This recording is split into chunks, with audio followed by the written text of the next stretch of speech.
Hello everyone, I am Berlis Ben and I am Priyanka Birazdar. Today we are going to show two toys which we have made from fresh. This toy can be used to explain the concept of atmospheric pressure in science. Now I'll be showing you a very interesting toy. Take a look at this bottle. There is a balloon which is fitted at the top and a straw which is inserted at the base of the bottle. Now when I suck air from the straw, the balloon gets inflated, but from the inside of the bottle. Now I'll demonstrate this to you.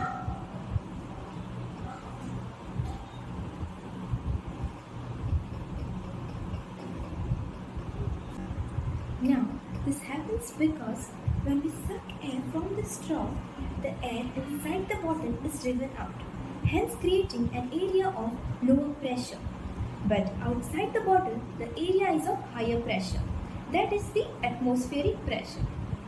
Now, the system will try to gain equilibrium. Thus tries to fill in the air to compensate for the air which is driven out. Air tries to move from a region of a higher pressure to a region of a lower pressure. Here, it tries to accommodate the space inside the bottle. It does so using the thinnest section of the bottle or the least resistance element, which is the balloon in this bottle. Hence, when we suck air, the balloon will start to get inflated inside the bottle.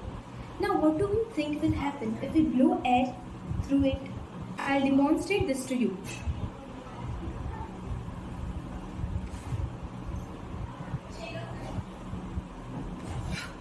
The balloon gets inflated at the top of the bottle. When we are blowing air inside the bottle, the region inside the bottle is at higher pressure than the outside.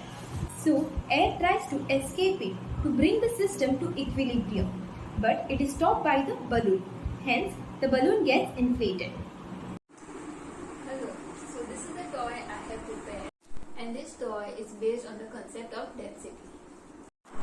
I have prepared this toy using a bottle, a plastic bottle, in which I have filled it with water, and into that I have inserted two objects which will be known as divers. So these objects known as the divers have been prepared using plastic straw and a few paper clips. Now let us look at how this toy works. So to use this toy, we have to simply apply pressure on two opposite sides of the bottle. So let us apply pressure and observe what happens. So I am pressing it.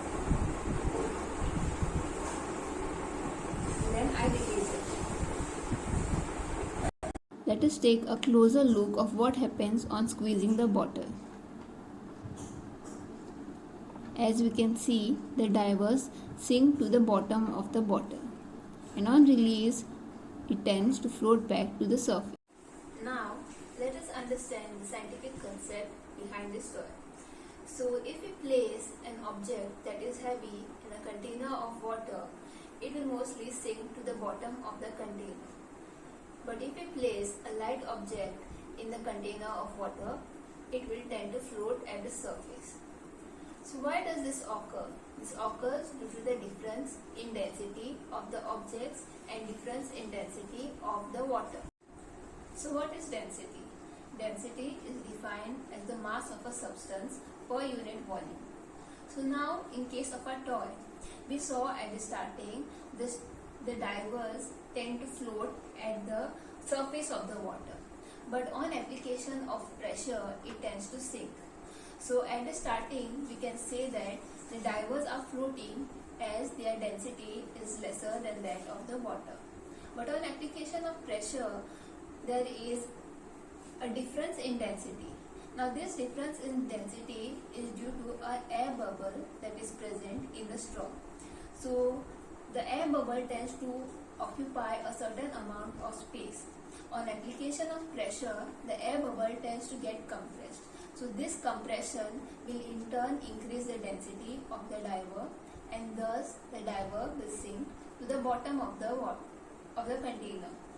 So on releasing the pressure, what will happen is the air bubble will again expand to its original size and therefore decrease the density of the diver and thus float at the surface of the water.